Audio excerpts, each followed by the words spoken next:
आज राज्य मंत्रिमंडळाची बैठक आहे दुपारी 12 वाजता। या बैठकीला सुरुवात होणार आहे। अर्थातच राज्यातल्या सर्वदूर पसरलेल्या पावसावर या बैठकीअंतर्गत चर्चा होईल। अधिक माहिती घेऊया, आपले प्रतिनिधी आपल्या सोबत जोडल्या गेलेले आहेत। भाग्यश्री, काय अधिक माहिती या सगळ्या संदर्भात? कॅबिनेटची बैठक, अर्थातच कॅबिनेटच्या या बैठकीत शीर्षस्थानी असेल तो पावसाचा मुद्दा।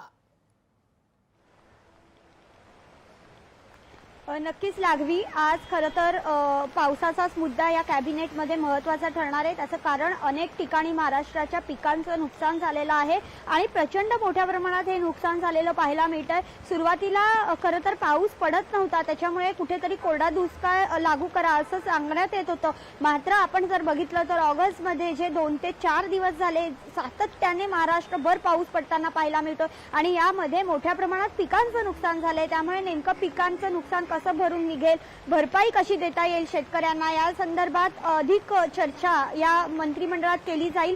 या व्यतिरिक्त आपत्ती व्यवस्थापन कसं सज्ज असेल, कुठे कुठे आपत्ती व्यवस्थापन सज्ज ठेवायचं आहे, सखल भागामध्ये जे पाणी साचतंय त्या संदर्भातले विषय असतील, नाले खरं तर नाल्यांसंदर्भातला महत्त्वाचा विषय असेल। कारण जर बघितलं तर संपूर्ण महाराष्ट्रात पाऊस पडला, तसंच सगळीकडेच रस्ते साचलेले देखील पाहायला मिळाले होते, रस्त्यावर पाणी साचलेलं पाहायला मिळतंय।